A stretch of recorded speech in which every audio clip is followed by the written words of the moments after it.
یاجوج ماجوج کے متعلق بہت سی افسانوی داستانیں مشہور ہیں، جس کی وجہ سے عام لوگ تو یہ خیال کرتے ہیں کہ یاجوج ماجوج تو کوئی انسانی مخلوق ہے ہی نہیں، لیکن اگر وہ انسان ہے تو اس وقت کہاں ہے پر ہے۔ سائنس کے جدید دور میں جہاں زمین کا کونا کونا چھان لیا گیا ہے، مگر اب بھی یاجوج ماجوج نہیں ڈھونڈ سکے۔ آخر کیوں، کیا بات ہے؟ درست ہے کہ یاجوج ماجوج کی قومیں حضرت حوا کے بغیر ہی حضرت آدم علیہ السلام کے نطفے سے پیدا ہوئی تھیں۔ آج یاجوج ماجوج کے قوموں کا ذکر قرآن و حدیث کی روشنی میں کرتے ہیں۔ سب سے پہلے تو بات کرتے ہیں کہ ان قوموں کی تخلیق کیسے ہوئی۔ اس بارے میں علامہ حافظ ابن حجر عسقلانی فتح الباری میں ایک ضعیف روایت حضرت کعب رضی اللہ تعالی عنہ کے حوالے سے پیش کرتے ہیں۔ یاجوج ماجوج حضرت آدم کی اولاد میں سے ہیں کہ ایک دفعہ ان کا نطفہ زمین میں گھل مل گیا اور زمین میں پھر ان کی تخلیق ہوئی۔ مصنف اس روایت کو خود ہی یہ کہہ کر جھٹلا دیتے ہیں کہ انبیاء علیہ السلام احتلام سے پاک ہوتے ہیں، اس لیے یہ ممکن ہے کہ ویسے بھی یہ بہت ضعیف روایت ہے کہ جس کی سند صحیح نہیں ہے۔ مختلف روایات اور تحریر کی کتابوں سے جو ثابت ہے وہ یہ ہے کہ یاجوج ماجوج دو قبیلے تھے جو کہ حضرت نوح علیہ السلام کے بیٹے یافیس کے اولاد میں سے تھے۔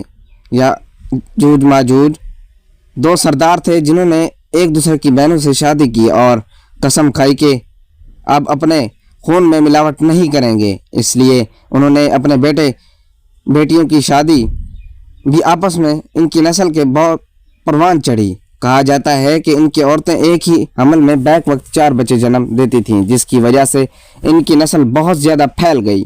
یہ انسان اور کافر ہیں، یہ جس جاندار کے پاس گزرتے اسے کھا جاتے تھے۔ یہ موسم بہار میں اپنے غاروں سے نکل کر سبزہ کھاتے اور خشک چیزیں اٹھا کر لے جاتے تھے۔ ان کے پنجے اور دانت درندوں جیسے اور ان کے بال اتنے لمبے ہیں کہ جسم چھپا لیتے۔ اس وقت بھی دنیا میں ہماری آبادی کے ایک انسان کے بدلے میں یاجوج ماجوج کی قوم کے 10 افراد موجود ہیں، یعنی یاجوج ماجوج کی قوم ہم سے 10 گنا زیادہ ہے۔ صحیح بخاری کی حدیث نمبر 3348 کی روایت ہے کہ نبی کریم صلی اللہ علیہ وآلہ وسلم نے فرمایا کہ ہر 1000 میں سے 999 جہنمی ہوں گے۔ تمہیں بشارت ہو کہ وہ ایک آدمی تم میں سے ہوگا اور 1000 دوزخی یاجوج ماجوج کی قوم میں سے ہوں گے۔ پھر نبی کریم صلی اللہ علیہ وآلہ وسلم نے فرمایا، اس ذات کی قسم جس کے ہاتھ میں میری جان ہے، مجھے امید ہے کہ تم امت مسلمہ تمام جنت والوں کے 1/3 ہوں گے۔ اس حدیث سے ہم اندازہ کر سکتے ہیں کہ یاجوج ماجوج کی تعداد کتنی ہوگی۔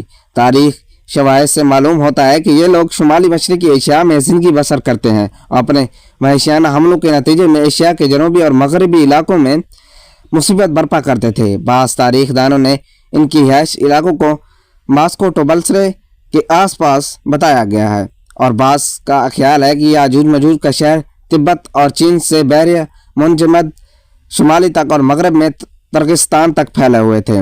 قیامت کے 10 عظیم نشانیوں میں سے ایک یاجوج ماجوج کا ظہور بھی ہے۔ اللہ پاک قرآن مجید میں فرماتے ہیں کہ یہاں تک کہ یاجوج اور ماجوج کھول دیے جائیں گے اور وہ ہر بلندی سے دوڑتے ہوئے آئیں گے۔ یاجوج ماجوج کا وجود ذوالقرنین کے عہد سے تعلق رکھتا ہے۔ حضرت ذوالقرنین ایک بہت ہی نیک انسان اور ایک عظیم بادشاہ تھے۔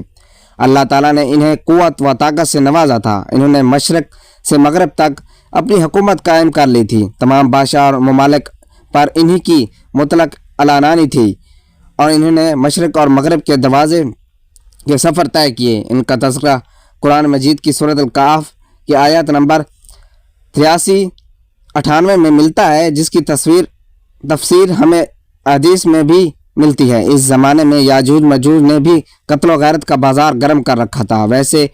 وہ ایسے وحشی تھے کہ جس کو زندہ چیر پاڑ دیتے تھے اور خون کی ندیاں بہا کر ان کو معمول تھا جب بھی کوئی علاقہ فتح کرتے تو وہاں موجود ان لڑکیوں کا خون پی جاتے، جس سے وہ خود کو دوبارہ جوان محسوس کرتے تھے۔ پھر جب حضرت ذوالقرنین فتوحات کرتے یاجوج ماجوج کے قریب پہنچے تو وہاں کے لوگ ان سے شکایت کرتے کہ ہمیں کسی طرح اس ظالم قوم سے نجات دلائیں۔ اللہ پاک سورۃ الکہف کی آیت نمبر 93-98 میں فرماتے ہیں، یہاں تک کہ جب 2 دیواروں کے درمیان